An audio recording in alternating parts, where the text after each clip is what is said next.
खैबर पख्तूनख्वा के इलाके जनूबी करक में लोगों ने घरों में बम तैयार करना शुरू कर दिए हैं और जो वीडियोस मंजर आम पर आ रही हैं वो इंतहाई तहलका खेज हैं। हमारे पास गिरवी रखने को असासे हैं, हमारे पास बेचने को असासे हैं, लोगों को वसाइल की दौलत से माला मार करते हमने अपने असासों को न सिर्फ गिरवी रखा बल्कि उनको औने पौने दामों यानी कोड़ियों के भाव बेचने में भी कोई कसर उठा नहीं रखी। रूजवेल्ट होटल जो पाकिस्तान इंटरनेशनल एयरलाइंस का ही है, इसको कैसे बेचने की प्लानिंग हुई? मेरे पास बिल्डिंगें हैं, प्रॉपर्टी है, बैंक बैलेंस है, बंगला है, गाड़ी है, क्या है तुम्हारे? हमारे पास असासे हैं। अस्सलाम वालेकुम मेरे सादा से पाकिस्तानियों, मेरा नाम रेहान तारिक है और आप मेरा यूट्यूब चैनल और फेसबुक पेज देख रहे हैं। खैबर पख्तूनख्वा के इलाके जनूबी करक में लोगों ने घरों में बम तैयार करना शुरू कर दिए हैं। अगर यह कहा जाए कि एहसासे महरूमी को दिलों में लिए धरने और एहतजाजों से तंग आकर लोगों ने अपने सरों पर कफन बांध लिए हैं तो यह कहना गलत नहीं होगा। और जो वीडियोस मंजर आम पर आ रही हैं वो इंतहाई तहलका खेज हैं, खौफनाक भी हैं, खतरनाक भी हैं, दिल को दहला देने वाली भी हैं।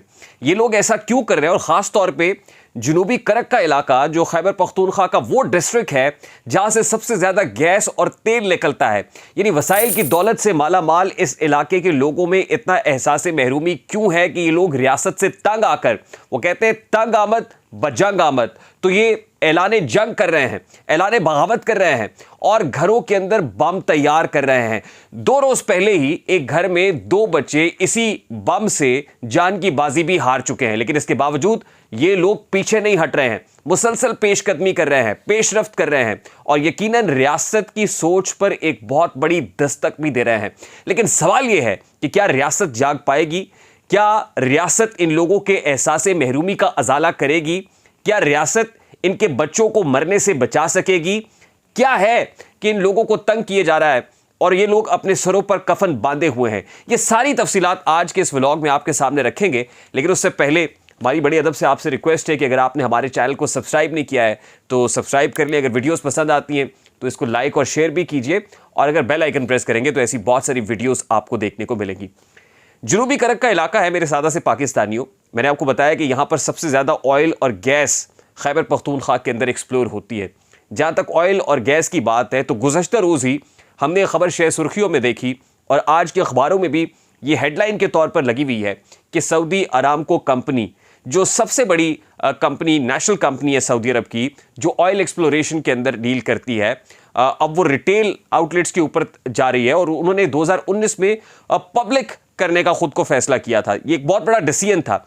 उसके बाद सऊदी अरामको ने पाकिस्तान की गो कंपनी के 40% इक्विटी शेयर्स बाय कर लिए हैं। लोग बहुत खुश हैं कि सऊदी अरब की सऊदी अरामको, जो एक बहुत बड़ी कंपनी है, वो पाकिस्तान में भारी सरमायाकारी करने जा रही है। जहां एक तरफ खुश हो रहे हैं, वहीं मेरे सादा से पाकिस्तानियों डूब मरने का मकाम पाकिस्तानियों के लिए यह है कि हमने अपने इदारों की लूट सेल लगाई हुई है। यानी यहां पर खलीजी ममालिक से लेकर दुनिया भर की बड़ी बड़ी कंपनीज आके, including Chinese and American companies, वो यहां आके इदारों को खरीदने में दिलचस्पी का इजहार भी कर रही हैं और हम भी इसको सेलिब्रेट कर रहे हैं। क्योंकि लोगों के पास, अगर हम भारत की मिसाल दें, उनके पास वॉल्यूम ऑफ इकोनॉमी बहुत बड़ा है, आईटी सेक्टर बहुत ग्रो कर रहा है, यानी उनके पास बड़ी बड़ी कारें हैं, बड़ी बड़ी जायदादें हैं, बड़े बड़े बंगले हैं। और जैसे वो एक बॉलीवुड मूवी के अंदर कहता है ना कि भाई तेरे पास ये है, मेरे पास ये सब कुछ है, तेरे पास क्या है? वो कहता है मेरे पास माँ है। तो हमारे पास असासे हैं, हमारे पास गिरवी रखने को असासे हैं, हमारे पास बेचने को असासे हैं, बजाय इसके कि हम over the period of time वसाइल प्रोड्यूस करते, लोगों को वसाइल की दौलत से माला मार करते, हमने अपने असासों को न सिर्फ गिरवी रखा बल्कि उनको औने पौने दामों यानी कोड़ियों के भाव बेचने में भी कोई कसर उठा नहीं रखी। मैं क्विकली जरा वो डिटेल्स आपके साथ शेयर कर दूं। ये सिलसिला शुरू होता है 1970 से।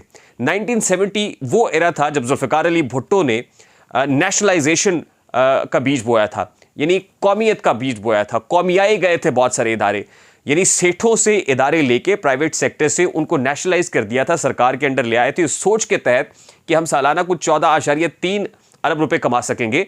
लेकिन 14.3 अरब क्या कमाने थे, वो 0.34 अरब ही कमा सके। वो उस तरह सा का रिजल्ट प्रोड्यूस नहीं कर सके जैसा एक्सपेक्ट किया जा रहा था। 1970 में ये पॉलिसी बुरी तरह से नाकाम हुई। हमने मुनाफा बख्श इदारों को अल्टीमेटली खसारे से दो चार कर दिया, बड़े बड़े इदारे थे। और उसके बाद 1991 में बेनज़ीर भुट्टो समेत नवाज शरीफ और उस वक्त के जो हुक्मरान है उन्होंने ये रियलाइज़ कर लिया कि ये जो नेशनलाइजेशन की पॉलिसी थी ये को बहुत फ्रूटफुल नहीं थी। फिर प्राइवेटाइजेशन कमीशन बनता है 1991 में, और फिर जो कौमी इदारे हैं उनकी निजकारी शुरू होती है 1991 से लेके और 2006 तक। तकरीबन 163 सरकारी इदारे हैं जिनको प्राइवेटाइज किया जाए, लेकिन उसमें बहुत सारे ऐसे इदारे हैं जो औने पौने दामों कोड़ियों के भाव बेचने की हमेशा बोली लगती रही, लेकिन कंट्रोवर्शियल होते रहे। उसमें PIA is one of them, उसमें Pakistan railways is one of them, Pakistan steel mills जिसको सफ़ेद हाथी कहा जाता है वो उनमें से एक है, नेशनल हाईवे अथॉरिटी उनमें से एक है। ये इदारे मुसलसल खसारे का शिकार है। मैं फॉर इंस्टेंस एग्जाम्पल के तौर पे PIA की मिसाल आपके सामने रखूंगा कि PIA का इस वक्त का जो खसारा है वो 717 अरब रुपए है, और इसकी जो मौजूदा मालियत है वो तकरीबन 900 अरब रुपए बनती है। 900 अरब रुपए की मौजूदा मालियत है PIA की, पाकिस्तान इंटरनेशनल एयरलाइंस की। यानी पाकिस्तान में कुल 5 एयरलाइंस हैं, 4 निजी एयरलाइंस हैं और एक नेशनल एयरलाइन है, नेशनल फ्लैग कैरियर है PIA। बाकी जो 4 प्राइवेट नेशनल जो एयरलाइंस हैं वो सारी की सारी वो ऑब्वियसली बेहतर मुनाफे के अंदर जा रही हैं, लेकिन जो हमारी नेशनल एयरलाइन है वो खसारे का से दो चार है। यानी हमने खुद जानबूझकर इसको खसारे से दो चार किया है, क्योंकि हम लोग काम करना नहीं चाहते और हम ये चाहते हैं कि इसको खसारे से दो चार करके अपने मनपसंद लोगों के हाथों इसको फरोख्त कर दिया जाए। 900 अरब रुपए की मालियत है। ये 900 अरब कितने होते हैं? 900 अरब रुपए से 15 आगा खान यूनिवर्सिटियां बन सकती हैं, 900 अस्पताल बन सकते हैं, 60 लम्स जैसे बड़े स्टेट ऑफ द आर्ट जो इंस्टीट्यूशंस हैं वो तामीर किए जा सकते हैं, 18,000 स्कूल तामीर किए जा सकते हैं। 900 अरब रुपए इतने ज़्यादा होते हैं। उसके साथ साथ पाकिस्तान रेलवे, स्टील मिल्स और नेशनल हाईवे अथॉरिटी अपनी जगह पर है। रूजवेल्ट होटल जो पाकिस्तान इंटरनेशनल एयरलाइंस का ही है, इसको कैसे बेचने की प्लानिंग हुई और किसको बेचा जाना था, इसकी सारी डिटेल्स हमने एक व्लॉग के अंदर रखी हुई है। उसको हम यहाँ पर पिन कर देते हैं। अगर कोई उसकी डिटेल्स देखना चाहता है तो उसको टैप करके वो डिटेल्स तक भी पहुंच जाएंगे। इसके अलावा हमने जिन असासों को गिरवी रखा over the period of time, 2013 में हमने कराची के जना इंटरनेशनल एयरपोर्ट को गिरवी रखा 82 अरब रुपए के एवज। 2015 में फिर कराची एयरपोर्ट के नाम पर हमने 114 अरब रुपए कमाए, यानी कमाए क्या, कर्ज लिया।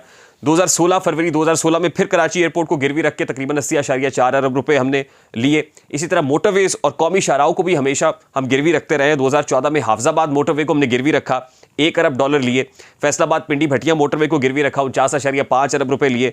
पेशावर लाहौर, इस्लामाबाद लाहौर मोटरवेज को भी गिरवी रखा जाता रहा। और फिर इससे पहले 2006 के अंदर जो नेशनल हाईवे है उसको भी गिरवी रखा जा चुका है।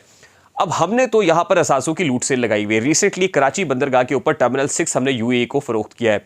जो हमारे मिडिल ईस्टर्न कंट्रीज़ हैं, इवन खलीजी ममालिक हैं, जो किसी वक्त में हमें पैसे दिया करते थे और पैसे देने के बाद कर्ज की रकम को ग्रांट में बदल देते थे, आज वो ग्रांट तो क्या कर्ज की रकम भी देने को तैयार नहीं है। वो जो हमारे महंगे इदारे हैं, यानी ऐसे इदारे हैं जो सोने के अंडा देने वाली जो मुर्गी होती है उस तरह के इदारे हैं, उनको वो कैपिटलाइज करने के पीछे लगे हुए हैं कि इनको हम औने पौने दामों खरीद लें। यानी हम ये जो 25 अरब डॉलर की सरमायाकारी की बात करते हैं, तो आपको ये बात ज़ेहन नशीन कर लेनी चाहिए कि 2019 में जब MBS पाकिस्तान आए थे तो हमारे मुंह से राल टपक रही थी कि पता नहीं MBS आएंगे तो क्या लेकर आएंगे। उस वक्त जो MOUs पे साइन हुए थे, तकरीबन 21 अरब डॉलर का एक MOU था, जिसमें सऊदी अरब ने कहा था कि 1 अरब डॉलर यहाँ रिफाइनरी पे सरमायाकारी में इन्वेस्ट होगा, जबकि 20 अरब जो है वो सऊदी अरामको इन्वेस्ट करेगी। और सऊदी अरामको और गो का जो मुआहदा है वो इसी सिलसिले की कड़ी है, यानी इसी का शाखसान है जो 2019 में MBS का विजिट था और इमरान खान साहब के साथ वो बैठे थे। खैर, एक तरफ हमने over the period of time अपने असासों की लूट सेल लगाई है, हमने अपने इदारों की लूट सेल लगाई है, कौमी इदारों को शदीद माली बहरान से दो चार किया है, और दूसरी तरफ हमारे अपने लोग, यानी हमारे जो अपने रिसोर्सेज हैं वो जहां से एक्सप्लोर हो रहे हैं, वहां के लोग जितनी ज़बू हाली का शिकार हैं, खस्ता हाली का शिकार हैं, उसकी मिसाल ये साउथ करक का इलाका है। अब यहां पे से जो गैस पाइपलाइन गुजरती है, लोकल एडमिनिस्ट्रेशन अथॉरिटी ने धरनों और एहतजाजों के बाद एक हल निकाला, और हल निकाला कि यहां से जो गैस पाइपलाइन गुजर रही है, यहां पे लोग बड़े बड़े पॉलीथीन बैग्स लेके आते हैं, क्योंकि लोगों के घरों में खाना पकाने के लिए गैस नहीं है, चूल्हा जलता नहीं है, गीज़र जलना या हाथ तापने के लिए वहाँ पर हीटर जलना ये तो बहुत दूर की बात है। लोगों के पास खाना पकाने तक के लिए गैस नहीं है ऐसे इलाके में कि जहाँ गैस प्रोड्यूस हो रही है, जहाँ से गैस निकल रही है, बजाय इसके कि इनको रॉयल्टी मिलती, सबसे पहले इनके लिए गैस का इंफ्रास्ट्रक्चर बिल्डअप होता। यहाँ इंफ्रास्ट्रक्चर ही नहीं है। अब लोग बड़े बड़े पॉलीथीन बैग्स लेके आते हैं और उन पॉलीथीन बैग्स को गैस से भरा जाता है, यानी कितना खतरनाक काम है। इसकी वीडियोज़ मैं आपके सामने रखूंगा, आप इन वीडियोस में देख सकते हैं कि बड़े बड़े जो शॉपिंग बैग हैं, बड़े बड़े शॉपिंग बैग हैं, लोगों ने अपने शोल्डर्स पे रखे हुए हैं, गैस को भरवाते हैं, उस बैग के अंदर एक तरफ से टेप से उसको सील कर देते हैं और दूसरी तरफ नोजल लगा देते हैं। वो नोजल ऐसे ही है जैसे सिलेंडर के आगे नोजल लगी हुई होती है जहां से आप गैस भरते हैं। अब ये एक शॉपर के आगे नोजल लगी हुई है, वहां से गैस फिल होती है और इसको फिल करा के घर ले जाते हैं और घर में इसको अपनी बालकनी के अंदर टांग दिया जाता है।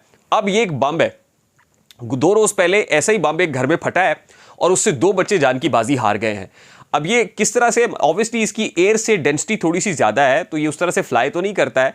लोग इसको उठा के, लाइटर सा वर्जन होता है, घर ले जाते हैं और ये एक गैस की वेसल के तौर पे इस्तेमाल किया जाता है। आपको पता है जो गैस की वेसल होती है वो उसकी ख़ास डेंसिटी होती है, उसकी ख़ास थिकनेस होती है कि वो एक्सप्लोड ना करे। बाज़ औक़ात आपके ऐसे जो गैस सिलेंडर हैं जिस पे अच्छी धात नहीं लगी हुई होती और वो बड़े बारीक होते हैं तो घर के अंदर सिलेंडर फटने के बहुत सारे वाक़यात हम सुन चुके हैं। अब सिलेंडर तो फिर एक मोटी तय वाला होता है, ये एक पॉलीथीन बैग है और पॉलीथीन बैग को ज़रा सी अगर आग लग जाए यहाँ पे तो कितनी बड़ी तबाही मचा सकता है, ये मैं और आप रियलाइज़ कर सकते हैं।